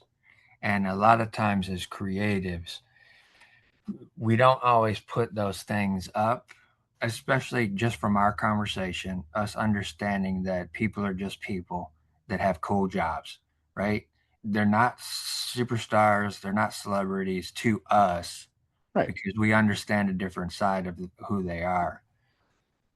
But in order for us to do the business side of things, we have to bring some of those things back up to the surface again and be like, yeah, I did this, right? That you bring that up, because like I hate mentioning Disney. I hate mentioning, because it's like I'm not trying to do this. But you're right. It's the degree you get. It gives you pedigree. Yes. And I hate it, because I'm Yeah. like, no, I just do awesome shit, dude. It's like, Right. no, but you got to say those key things. And it's been beat into me by so many different coaches. It's like, you lead with this, because that gives you a pedigree of expertise, and people will trust you more because you had that opportunity. I'm like, okay, I guess. Sure. Exactly. Exactly. I want to give you a little bit of perspective that you may find very interesting. As I was reading that off for you, and that's the very first point on your introduction, right? I had this feeling of discomfort that was within me that was probably me tapping into your discomfort instantaneously because I'm reading it and I'm like, why does this feel so uncomfortable for me to say this about you? That's what I'm supposed to do as the host. Like I when I started doing podcasting and wanting to talk to individuals who've done fantastic things in the creative community or individuals that are just on their beginning journey in the creative community, Hmm. I didn't want to have to put the pressure on them to pitch themselves to the audience, right? So I'm like, let me take this on. Let me do this for them. And a lot of times, that initial response is, oh, wow. Like, that doesn't even sound like me. Like, I don't even think like Right. that. Oh, I'd love to meet that cool guy. Exactly. That's what I always hear. Yeah. Exactly. So I'm like, let me take this on. Let me bear this burden for them so they don't have to try and go through that discomfort because I don't want the conversation to start like that. I don't want to put them in a discomforting place to begin with. Let me take this on. But what I found fascinating as I'm reading that off, I was picking that up from you already that you don't really want to do that about yourself and put that out there that, yes, you've done this. But to counter that in terms of what you're having to do now and sell yourself, that is all of those years of experience. That's that 30-year span of what you've done that is now interpreted and given out as an expertise to individuals that you're trying to bring in and trying to help and trying to guide and move along further a little bit easier potentially Yeah. because you're giving them this valuable information that you weren't necessarily given early on. You were told by Mr. Bentel, look, this is the way it's got to be. It's got to go this way, and this otherwise you're not going to make it. Start moving ahead. You get a professor who becomes a mentor just for the simple fact that it's just the two of you in a room for 4 hours. And he's starting to see, whoa, wait a second, this kid's different. He's thinking different. He's more inquisitive. He wants to know things. And he probably saw your work ethic as well. And the fact that you stayed there until you didn't need to be there anymore, or you decided you were going to leave.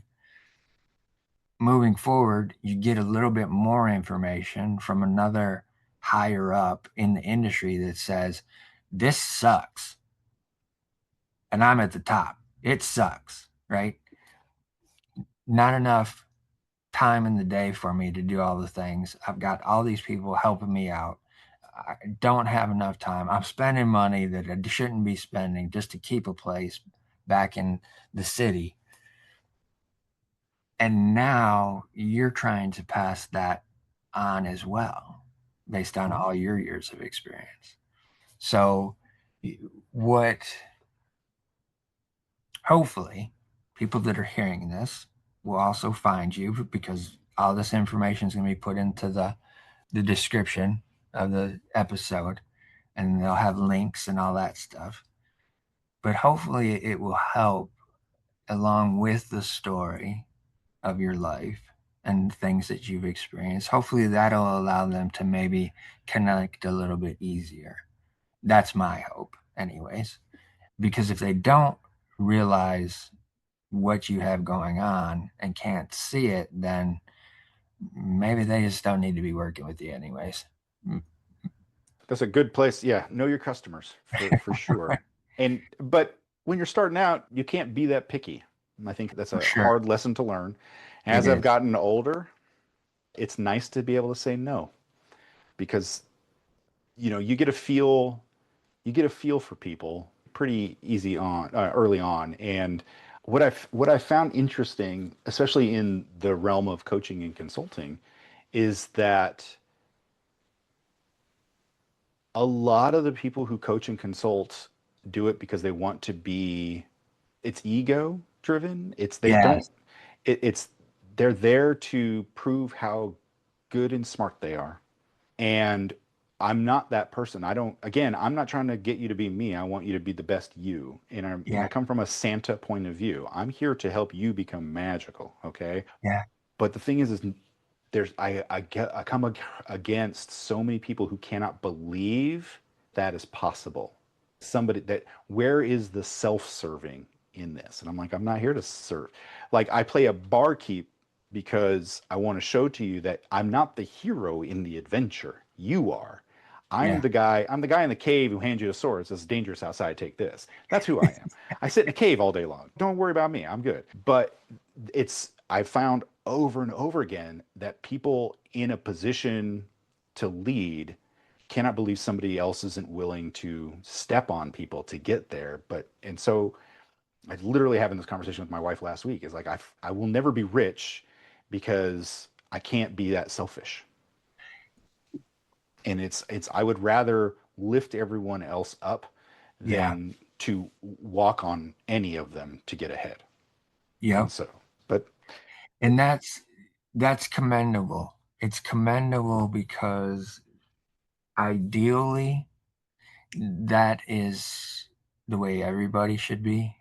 And unfortunately, based on the industry that you've been a part of for the oh yeah. last 30 plus years, that's not the case at all. That industry and across the board, whether it's theater, movies, sitcoms, music, entertainment, all of the things, the thought process is I'll step on anybody to get to the top as fast as I can, regardless. Yeah. So if I can climb up over your shoulder because you're just in front of me in line and move up the ladder, then I'm going to do that. It's very few and far between people like ourselves who are doing these things because we just have a desire for people to have a better understanding Yeah. and hopefully be able to move a little bit easier along in life because of the road we've traveled. I think at the end of the day, I'd rather fill a stadium full of people's lives who I've touched in a positive way than to put a dollar on every seat that I've Yes. made. You know what I mean? Yes. Like, because in the end of it, whenever this game is up, you will be remembered by only those who you've left behind. Yeah. And if the only thing that you've left behind are the people you've stepped on, what the hell's the Exactly. point? You know? Exactly. So With choose your that, path. No, for sure, for sure. With that, and because of the discomfort, I'm going to jump past all of the people that you've worked with and not have to make you be put on the Name spot. names. Yeah, the name names. I could drop some names if you want some names. If you want to give me the rundown, I can talk about some of the people I've worked with. Whoopi Goldberg, no, Alicia Keys. I've Right, worked with. Yeah. So yeah. Okay. All right. We're done with that. right on. All right, we got those out of the way. Cool. I want to move into this way of thinking that you've developed to be able to give other creatives a better opportunity to create a foundation for themselves. How did this idea come about? It was so my entire career is for Paul Pape Designs, a Santa for Nerds job. That entire career has been based on customization. So every job that I get is different. I don't do the same thing twice. And so for 20 years, I've customized everything. When I decided to go out into coaching consulting, the very first thing I said was you cannot help everybody individually. You have to just come up with an idea that's blanketable, you throw it out on there, and then hopefully it sticks. And the first thing I did was say, nope, I'm going to customize everything that I do. And so I was actually working with this company, and it was three people, and they were grossing about $1.2 million a year. Pretty good. They were netting about $50,000. So Oh, there's a wow. huge discrepancy. And so when they found me, they've been working for about 13 years, and they found me and they're like, we need help. And can you help us? I'm like, absolutely, let's do this. And so I went out to meet them. They were living in Salt Lake City. And we're sitting there talking and I'm sitting around the table. And I said, okay, so I want everybody to tell me what you do in the business. And they said, well, we do everything. I'm like, well, you can't do everything. Somebody has to be in charge of something. And so I said, how about this? Tomorrow, they're big gamer nerds. One guy used to work at Blizzard. He's on World of Okay. Warcraft, huge nerdy people, my kind of Yeah. people. Yeah. And so I said, how about this? Tomorrow I'm going to come back and we're going to play Dungeons and Dragons Business Edition. And instead of like having a ranger or a warrior, you're going to be your role in the business. And instead of slaying dragons, we're going to come up with business issues that you're going to encounter, but only the person who has the expertise is allowed to spearhead the challenge. And they're like, oh, okay. And again, just making this up. I don't know. So I came back the next day and we played for about 4 hours. And as we're playing it, and I'm talking about actual business things that we have to do, like return on ad spend and, what's your ROI? What is, all of these terminologies that went way over their head and they didn't understand. I was turning into game terminology on the fly. And I was just Okay. seeing light bulbs going off. And they're like, we get this. And I'm like, cool. And from there, they're now making 800, almost $900,000 gross off of their Yeah. 1.2 net. Huge bonus because now they understand it. And I was like, I translated business into a terminology that they understood, into a language that they could easily access Yeah. because we're all familiar with gaming. And so that was the seed that got me thinking about Gamify Business. And I was like, well, what if we take, because I'm not a linear thinker, I've said that before, I'm a cloud thinker, and a lot of creatives are cloud thinkers too.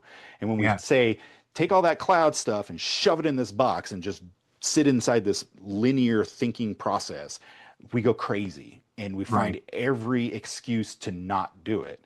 And so when we say, okay, now you're going to run a business, so now you got to sit down and do business things the business way, they don't. They either shy away from it, they neglect it, or they give up on the business.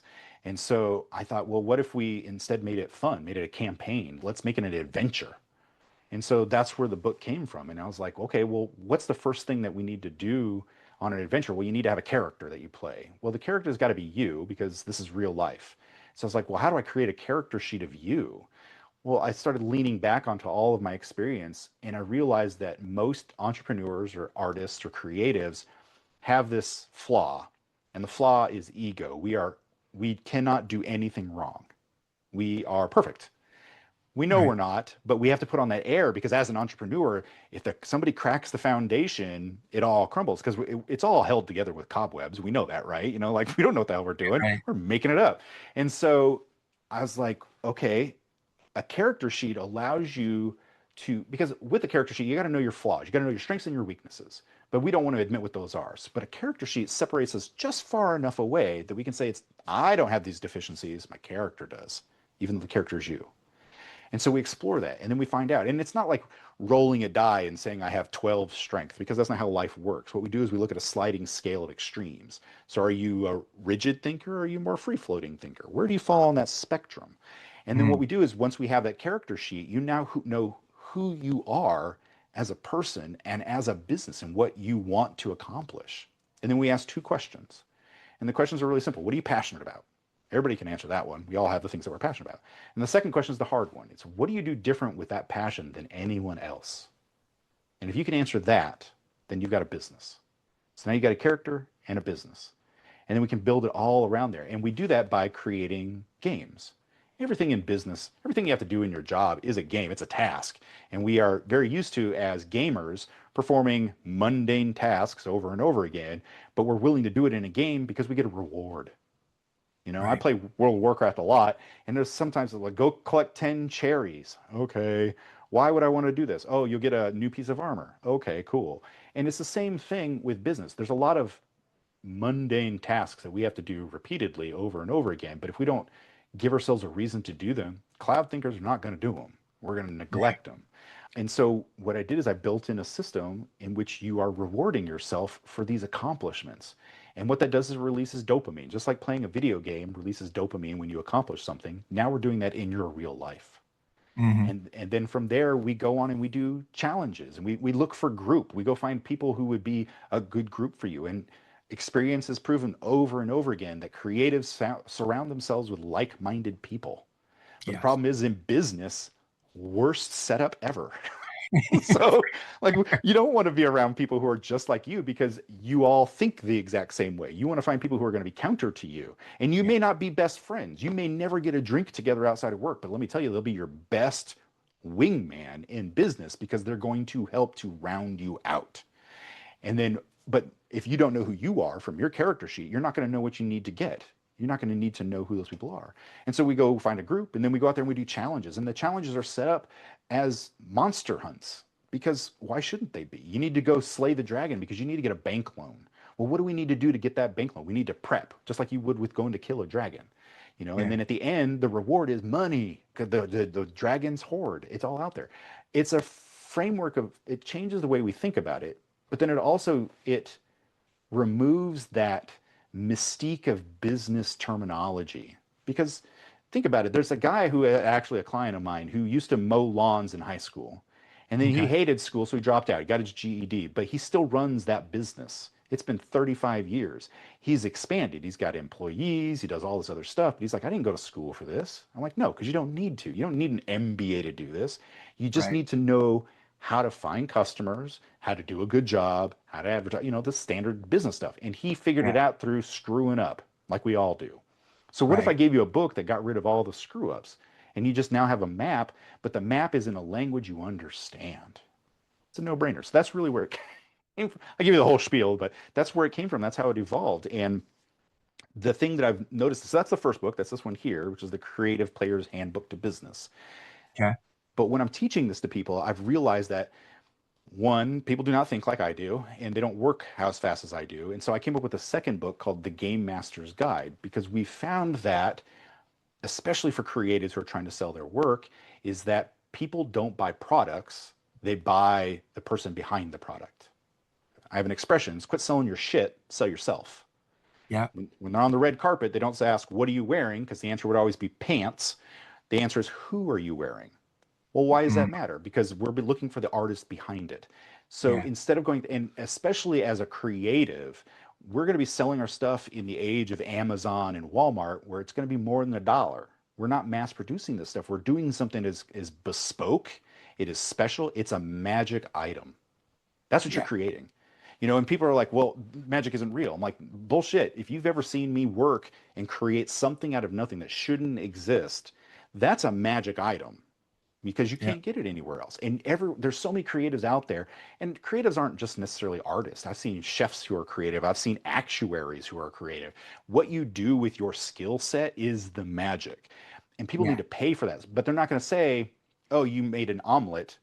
Oh, that's a $60 omelet because it's eggs and cheese and some ingredients." No, they'll be like, Right. that chef who spent 30 years perfecting this omelet, and when you Yeah. put it in your mouth, it is the best fucking eggs you've ever had. Yeah. That's where the money comes from. And so so I'm not eating an omelet, I'm eating his omelet. And it's the Right. same thing. So creatives need to get past that. And so a lot of this teaches that story, the story behind it. how to tell your story to get people to want to not, you're not selling. Don't say buy, buy, buy. It's tell your story and they'll say gimme. And that's the Right. difference. It's a huge mind shift. So learning how to tell your story, to be comfortable sitting on a 2.5 hour podcast, spilling your guts about your past, but it's being comfortable enough to say that because it's who I am. And it is literally what makes me as good as I am, Yes. as you're well aware. And so that's the point. So that's what the second book teaches you. And I obviously I come in and I do this live as well, but these are self-led products that you could get on to do that on your own. But that's what I want people to understand is that you are the hero in your own adventure. Right. So the slogan for Gamify is business is an adventure. Don't be an NPC. Don't be a non-playable character. Be the hero in your own adventure. But just understand that every person that you're next to is also the hero of their own adventure as well. Yeah. So we're all in it together, but don't neglect it. Don't skirt life by just sitting by and being idle. Command it, take the initiative, but recognize that everyone's on their own mission. Yeah. That was amazing. It was concise, very palatable. And also, too, from my perspective, based on the way that you started talking about what you're doing, the two books behind you allow it to be more accessible for an artist who may not be able to spend five, six, seven, eight, 10,000 plus dollars to work with you one on one. Yep. You've figured out, okay, I need to break this down so that it's the same information going out, maybe not with all the bells and whistles, but it's the baseline and it's at a little lower price point so more people can have access to it. And And that's the truth. Yeah. right, Because I want everyone to be able to do, and that's the thing, lift everyone up. It's don't put it so high, so top tier that only the elite have access. I right, want the mom who's working 3 jobs, who really has who wants to get out of it and do this thing, to have the ability to focus enough, clarity and accessibility. And it's yeah. like, yeah, so spend $50. Best $50 you'll ever spend. Oh, for sure. It beats 30,000 going to school, right?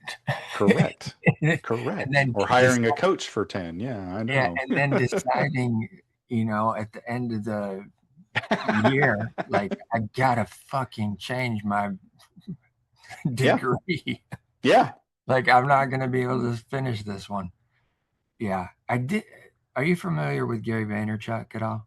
Okay, so I was watching a little podcast thing that he was doing yesterday, and he was talking about his V friends scenario, and he told the person that he was talking to, he's like, go on the V friends and do this quiz, and it's going to spit out the character or the V friend that most resonates with you. And I've been watching him since probably I would say 2011, 2012 ish. And I think I have every one of his books that he's put out, but I've never read them completely. Never read them because I don't have the capacity to stay focused on the words. I have Yep. difficulty focusing on words, but I always try to pay attention to what he's doing. And I was like, I've seen him building this V Friends thing out and these characters and all this kind of stuff. I'm like, let me go and check out the link that he just sent. And the character that it came up for me based on this little questionnaire that goes through the mill, right, was the gifted gopher. And what the gifted gopher represents is the real reward is seeing others rise. And I think that is very applicable to this conversation that we've had today is that ultimately that's where we get our joy Agreed. is watching other people be able to move up the ladder. Like yes, there's that component of us like you told that judge at one point in time like What do you mean I don't need it? Yes, I do. I need a little bit of that accolade to Right. keep me moving forward. I need some of that. And, everybody just thinks we'll be fine. They make their own path. But, as those sensitive individuals that the creative is, and it's sensitive in multifaceted ways, we do need a bit of that assurance along the way. And throwing your wife some flowers at this point in the conversation, the fact that she's been able to be by your side for this 20 plus years and help you navigate along with an understanding of who you are and a person that sees you and recognizes you and has been able to support you through your creative journey, as well as vice versa with her own creative journey, which we didn't even get into that, but I always find it fascinating when creatives have a spouse that is as creative as they are in some form or fashion. It Wish her fascinates. parents had that same mentality. It was like, Right. oh, two artists, you're gonna be poor for the rest of your life. Yeah. But, we go on to prove them wrong and do Yep. different things. Is there any piece of magical nugget that we may have not touched on that you would want to leave the audience with at this point in the conversation that may encourage them or interest them in the direction of one or two of those books behind you? Unlike a game, we do not have three lives. This is your shot. Yeah. And don't let it pass you by. I mean, that idea that you have, that thing that you wanted to do that you'll get to next time, just do it. The worst that can happen is it doesn't succeed, but you've made the effort. You've tried. And that's the best thing. Humanity elevates itself through creativity. That's it. And we become better through creative use. And like what we have as people, all of the great inventions that we had comes from a creative mind. Don't sit on that. You have your experience, everything that you've done in your life that makes you who you are will give you an insight that no one else can replicate. Those ideas are what make you special. Don't sit on those. Take that step. Get on that stage. Do a TEDx talk. Make something. Just take that step. Be creative. And the key to it is it's not about fame and fortune. It's about Right. following a passion. And if you stand behind your passion, the rest will come. So don't worry about if you only affect one person's life, that person that you affect will affect two, and they'll affect two more, and it ripples down. It's not about changing the world at once. It's about changing the world one person at a time. And so don't be afraid to get out there and try because it's that fear of failure which keeps us where we're at. It's why we're in this fucked up timeline we're in. So step out of that and just try because you'd be surprised what you can accomplish when you just take that step. Yeah, that was fantastic. That was fantastic. I totally appreciate that, Paul. And I appreciate you for coming on, sharing your story, getting vulnerable at points. And one of the things that I always want to leave the audience with is just a simple reminder of listen to your heart, but also be kind to your mind.